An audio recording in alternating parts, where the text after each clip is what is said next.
Hello. So today we're going to take a look at the first story in the Spark of Modernism, which is The Comet by W.E.B. Du Bois. I will note that I'm going to go through the whole story, so there's going to be spoilers. If you haven't read it yet and you want to read it fresh, I highly recommend looking for it. It was written in 1920 by W.E.B. Du Bois. Du Bois is an amazing author, activist. He was African American and grew up in Massachusetts. And fortunately for him, his community was very supportive and they sent him to college and he went on, like I said, to Harvard. Um, Sadly, of course, people that were African American were treated very poorly in the 1920s. It's not much better now, but it was even worse in the 1920 era. And a lot of what he writes about and talks about are the challenges that people face. He usually didn't write speculative fiction or science fiction or that sort of thing. So the Comet stands out in that sense, but it still addresses the kinds of issues that he had very dear to his heart. So to start with, we have the main character who is called the messenger at the beginning, and he's standing on the steps of a bank in Broadway. So he's downtown New York City, and people are talking about a comet that's coming. So it says the president entered. When I first read this, I thought they meant the president of the U.S., that there's this big comet coming and it's nationwide news, but it's the president of the bank. So the president of the bank calls him Jim and knows him and sends him down into the vaults to get some volumes that are missing. And the vaults are slimy and nasty and dangerous, and that's why they're sending Jim. So we get the sense that Jim is a very low person on the totem pole and is the person that they send to do this sort of stuff. But, on the upside, the president knows his name and is able to talk with him friendly, so that is a good sign in that sense.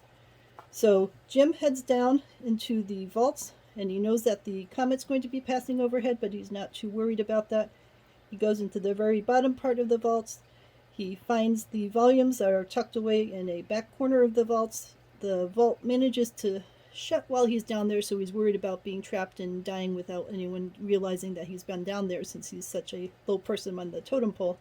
But he manages to get himself out of the vault, and by the time he gets out, he finds that the guards that are around down in those lower levels are all dead. So now he's worried that there's been some sort of a attack on the bank and that he's going to be blamed and thought culpable, since he's the person that's left alive. So he makes his way back up to the street level, and he finds that everyone on the streets are dead too. So now, of course, he's a little more concerned. Clearly, this is just not an attack on the bank. This is something larger going on. And he finds a newsboy that's dead, and in the newsboy's hand is a newspaper that says, "Danger, warnings wired around the world. The comet's tail sweeps past us at noon. Deadly gases expected. Close doors and windows. Seek the cellar." All right, so my first comment here, and you have to take all of this, of course, it's a science fiction story. You have to just be able to suspend disbelief in all of this. But if there's this danger that they're saying that there's deadly gases and that people should be inside, it's a little bizarre that the entire set of New York City is out there on the streets. There are all sorts of people throughout the story that are just out with their kids and walking around and driving around and so on. You could say that people don't take things seriously, but it seems like quite a lot of people were out gallivanting in the streets of New York after they knew that this deadly comet was coming. But that's the way science fiction stories go. So let's assume that most of the people took this as silly nonsense and that nothing was going to happen, so they're just out while wandering around. So he finds all of these dead people on the street. Some of them are caught looking happy, like they're laughing with each other, and they died while they were laughing. So it must have been a super fast gas or whatever it was that attacked them all, for them to be all smiling and laughing while they dropped dead. So he goes around, he goes to benches, he goes to fountains, and he's trying to get a sense of it. His mind is still in shock to figure out what's going on. So he goes to a restaurant. He goes to Fifth Avenue to a famous restaurant, and he takes a tray there and eats ravenously because he's starving. And he says, "Yesterday they would not have served me." So we still get the sense that he is a lowly person. We get the hint, being Du Bois who wrote this, that it's probably a black man, but we haven't heard anything yet. He is simply a young man named Jim. So he looks around and everything is silent. So he doesn't hear cars, he doesn't hear telephones, he doesn't hear alarms, just everything is dead silent. And he's thinking, the whole world clearly must have been killed to have this happen. So he thinks wait, I need to check on my family and friends. And his first thought is to go to a subway. But then he says, wait, I can actually drive a car because there's all sorts of cars lying around on the streets now with dead people in them. So he finds a car, he pushes the dead person out of it, and then he drives the car through different streets trying to find places that he can actually make it through all the stopped cars and the dead bodies. And while he's driving to try to get to his family members, he actually hears a human voice cry. So he looks up and sees that there's a living form leaning wildly out of an upper window, and it's a woman. So he realizes that at least one other person is alive in this world. So they're calling out, help, help, in God's name, help. And she goes into hysterical tears. So he stops and pauses, and he goes running up the stairs, and he tries the door. Somehow he knows exactly what floor she's on and what door to go into to get to her. And then it says, the heavy door swung back. They stared a moment in silence. She had not noticed before that he was a Negro. He had not thought of her as white. So this is the first time that we have something from a second point of view. Everything up until now has been wholly in Jim's point of view. And it's the first time that we're expressly told that he is a black man, and that he before had not thought of her as a white woman. He just thought of her as another living human being. So she's a 25-year-old woman. She's richly gowned, rarely beautiful, dark golden hair. Yesterday he thought with bitterness she would scarcely have looked at him twice. He would have been dirt beneath her silken feet. And she stared at him. Of all the sorts of men she had pictured as coming to her rescue, she had not dreamed of one like him. Not that he was not human, but he dwelt in a world so far from her, so infinitely far, that he seldom even entered her thought. So they go from, thank God there's another living human being that I can talk to the whole race and class quickly descending on them and saying, oh wait, it's one of those people. Now what do I do? This isn't someone I normally would have talked to, but we're still maybe the only two people around, so we need to rely on each other.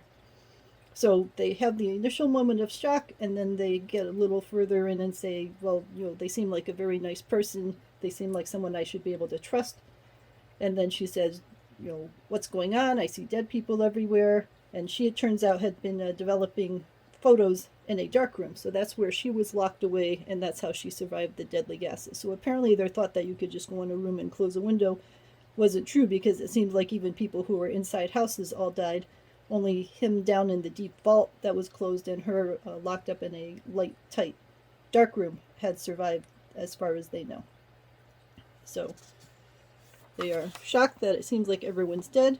She says, my father should be in his office in the Metropolitan Tower. So he says, all right, we can go and check on your father. And then he says, wait, first we have to go to Harlem because he wants to go check on his own family. And she says, all right, well, we can go to Harlem first.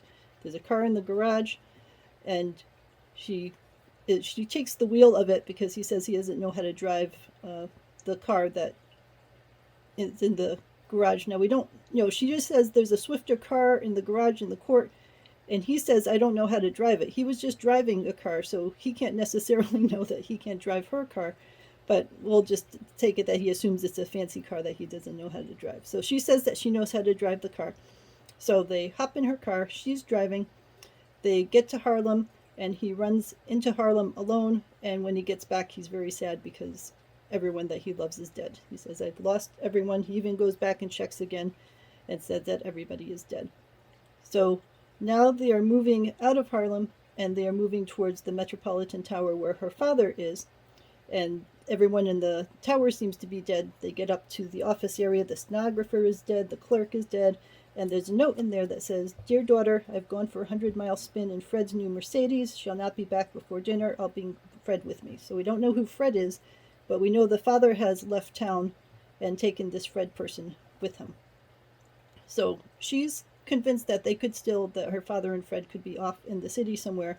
So they go driving all around, and it gives a bunch of different places. They go Madison Square, Williamsburg Bridge, Brooklyn, the Battery, Morningside Heights. So a lot of this is talking about particular places in New York City that they are visiting or trying to get through.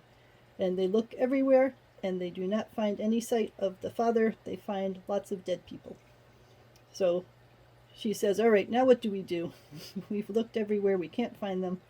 And he says, oh, wait, all right, let's try calling people on the telephone Let's try sending telegraphs out, and then let's try sending up rockets. And maybe if we send rockets up, someone will see it and they could come find us, and we can at least see if anyone else is alive. So she is happy that he has come up with a new idea, and they drive off to the central telephone exchange. And he goes in first and takes out all the dead bodies of the people who were sitting at the switchboards. And then they go in together to the now empty switchboard room. And if you've seen old movies of what the switchboards used to be like, there used to be lines and lines of cables and holes, and women primarily would sit there putting all the cables into the holes to connect calls manually between two different places. So when they get to the switchboard mock-up now, she's the one who sits down on the stool and puts on the earpiece. Now, I want to comment here that she is a spoiled rich girl who says before and after that she's never worked a day in her life. Her entire life has been leisure. She's never even seen equipment like this. But because a switchboard was a only woman job at that time, young women all worked switchboards, they just assume that she's going to be the one to figure out how this works, even though he's the working man who has worked in all these other kinds of things and says he knows how to send emergency signals and all of that. But it's interesting to me how they just assume she, being a girl, is going to be the one who sits down and manages the switchboard and knows how this works. So sure enough, she starts putting cables into holes and starts calling out hello, hello, and moving the pegs around in the holes and calling, but no one answers her at all. So now they're very upset that they could be the only two people left in the entire world. And as she thinks of this, she realizes that he's a stranger, and something more than a stranger, a man alien in blood and culture, unknown, perhaps unknowable. It was awful. She must escape. So at this point, when the truth that they could be the only two people left in the entire world comes down, and she realizes it's a black man that she is trapped with, she panics and she goes racing off. So at the beginning, she was happy that a human was there, and then she was hesitant because it was a black person. But then she said, all right, well, we can get through this and find other people. But once she realizes it could just be her and the black person, she panics primarily because he's a black man, and that therefore means danger. So she goes racing off. She finds dead people, and she realizes that she's all alone in the streets, all alone perhaps in the world. And now she panics because, the world is super scary, and she's panicked at the thought of being alone in the world. So now she finally goes back and finds him again, and he's a dark, silent figure silhouetted at the top. So it's a lot of the language involving him involves him being dark or tall and black or so on. So that's how she sees him. I know. Thank you so much, Kitty. So she finds him. She goes back to the car. She gets into the car with him, and now they are driving alone, looking around at the world. Everyone is dead, and they start to think, well, all right, let's try not to think of them as dead. They're just asleep. They are all silent and asleep, and we're driving through this world, and we're going to have to figure out what to do next. So they get to the tower, and they gather up rockets, and they leave a note at the office for the father, just in case the father comes back from somewhere. And then they gather up rugs and chairs and things and go up to the roof with their rockets. So now their plan is to set off rockets, and hopefully if they're at the top of a tower and they're setting off rockets, if anyone else is alive, they'll see the rockets and they will come and be with them, and they'll know what they've got left in the world. So, sweetie. So she says, have you always had to work hard? And he says, always. She says, I've always been idle. I was rich. He says, I was poor. And she says, the rich and the poor are met together. And he says, the Lord is the maker of them all. So this part gets a little heavy-handed for me. I also realize this is the 1920s, and this was a very harrowing subject to discuss in the 20s, this idea even that a black man could be with a white woman, and that this was a okay thing, I suppose is the way to phrase it. But we get into these phrases like, yes, she said slowly, and how foolish our human distinctions seem now, looking down to the great dead city stretched below, swimming in unlightened shadows. And he says, yes, I was not human yesterday. And she looked at him and said, and your people were not my people. But today And he says, "Death the leveler." And she says, "And the revealer." So there's some discussion in here about she was no mere woman. She was neither high nor low, white nor black, rich nor poor. She was a primal woman, mighty mother of all men to come, and bride of life. So we are now leaning very heavily into the whole, I'm the only woman left alive in the world. He's the only man. He has strong, vigorous manhood, and he's glorified. So she sees them as the two humans that are going to remake humanity, one white, rich woman and one black, poor man. And he's sending the rockets off into the sky. Again, more language that gets a bit flowery. And then they look at each other. Sweetie. It says, silently, immovably, they saw each other face to face, eye to eye. Their souls lay naked to the night. It was not lust, it was not love, it was some vaster, mightier thing that needed neither touch of body nor thrill of soul. It was a thought divine, splendid. So I will comment again that it was around, we'll say lunchtime, that this comet hit. I think it was supposed to hit at noon. And now it is dark, so let's say it's 8 p.m. or something like that. So in 8 hours, they have come to accept that the entire world is dead. They are the only two people left, and they are already now moving towards each other, thinking about themselves as being ready to start the entire next cycle. And again, I know this is a short story and it's science fiction. I just have a little issue with them both being so quick to get over their grief and sense of loss and be going right for, all right, we're going to start our new society of mixed race people and rebuild all of humanity, and then our kids will have sex with each other and have grandkids and so on. So I wish there was a little bit more time elapsing in this. So he lifts up his mighty arms, and they cried to each other almost with one voice, "The world is dead, long live the..." And then suddenly there's honking, and they fall back from each other. There's a bunch of honking, there's more rockets going off, and the elevators are coming up. So clearly other people are alive in this world. The father of the daughter comes running out of the elevator and grabs her up and says, "My daughter." And behind him comes another man saying, "Julia, my darling, I thought you were gone forever." So this seems to be I think of it as a fiancé. I suppose it could also be a husband, but there's never a sense that she was married up until now. So I think it's more like a fiancé character. Anyway, it's a partner for the girl. So she says, "Fred, the world is gone." And he says, "Only New York. It is terrible, awful, but how did you escape? How have you endured this horror? Are you well, unharmed?" And she says, "Unharmed." And he says, "And this man here?" And then suddenly he realizes that it's a black man, and his entire demeanor changes. Sweetie, no, come on, stop chewing things. The entire demeanor changes, and he calls the man the N-word, because, that was the way some people spoke back then, but he's being nasty about it. It's not even like a common comment. He's snarling it, and he says, "It's an N-word. Has he dared?" So his first thought is that the only reason that a black man could be near his woman was because he was going to attack her. So she looks at Jim and then drops her eyes with a sigh and says, "He has dared all to rescue me, and I thank him much." And then she doesn't look at him at all again. So in that instant, she suddenly goes back to I'm not going to look at him, I'm not going to talk to him because he's a black man and I'm a rich white woman. And then the couple turns away at that, and the father draws money out of his pocket and sticks the money at Jim and says, "Here, take this. What's your name?" And the man says, "Jim Davis."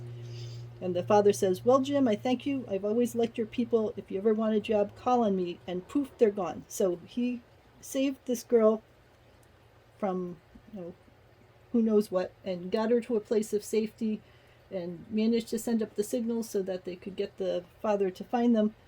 And he gets a wad of money, and then they just take off, and that's it. So now a crowd of people come pouring up to see what's going on, and they immediately start thinking about lynching him because he was with a white girl alone, and clearly there's only one reason that he could have wanted to do that. And other people say, "Shut up, he's Leroy, he deceived her." And there's still people that are talking about lynching him and hurting him just because he was there with her. So while he is standing there having all these people talk about killing him or maybe not killing him, and he's completely helpless in all of this because the actual person he saved is now completely gone and not there to protect him anymore, a woman comes up, and she's a black woman, and she is holding the corpse of a dead baby, and she comes staggering towards Jim, and she cries out his name, and he whirls around and with the sob of joy catches her in his arms. So this is apparently his wife and his dead child, that she somehow miraculously was able to survive this attack. So he gets his wife back, the girl gets her fiance slash husband and father back. So in that sense, everyone, the two main characters of the story, get back the people that they love, and they are okay. The rest of New York pretty much seems to be dead, and the people around it apparently from this weren't hurt at all. So it was just a misunderstanding, we'll say, that they thought that the entire world was demolished. It was, New York City is pretty big, but it was only New York City. The rest of the world is completely fine. And in that moment of thinking that the whole world was dead, they had a brief moment of saying, oh, well, maybe we can be together. We will be the new mother and father of the entire race. And then that was quickly dispelled. So that's the overview of the story. My thoughts are that I love the writing style. The writing style is beautiful. I enjoy it immensely. It's a fairly short story. What was that, like 10 pages or something like that? And he is a talented writer and also has great insight into all of the little details about the restaurant wouldn't have served him, and the way the bank president talks to him, and doesn't treat him poorly. He's an employee and knows his name and so on, but he just automatically, he's the one that's going to be sent down into the slimy, nasty, moldy vaults because someone has to go down and get the volumes, and that's just going to be Jim. So we see those layers of how people are treated and how the people change their points of view based on whether they need him or they don't need him. And then also, like I said, the little things that he may not even have intended in there, that he just assumes that the woman's going to be the one to sit down at the switchboard, because women are the ones who do switchboard stuff, even if it's a white woman who's never even remotely done that. And he's the person who's been out there working and knows how machinery works and knows how rockets work and knows how telegrams and telegraphs and all that other kind of stuff works. So a lot of interesting details and subtext in here. Like I said, I am a little I like stories that give the information, as most of this does, with subtlety, and that you realize for yourself what the underlying message is. In some parts, he goes a little too heavy-handedly in explicitly stating, we are the only two women, and going on it at length for an entire paragraph or two. But he has to write for people who are not quite as aware, we'll say, of some of that kind of subtext, and he's going to spell it out in explicit detail so that the message is gotten across. So all in all, well worth reading. Lots of great little details, great word usage. I love the images that he brings up and portrays. And, a very powerful short story for 1920, that a black man and a white woman could have those kinds of thoughts, that they could get along together and that they could start a whole new world together. And then society comes back and pulls them apart, and it's all shattered again. So let me know your thoughts on the Comet, and I'd love to hear if you enjoyed it. It's definitely a story that I enjoy rereading, and I get something new from it each time that I do. And my copy of it happens to be in The Spark of Modernism by William Gillard, James Reitter, and Robert Stauffer.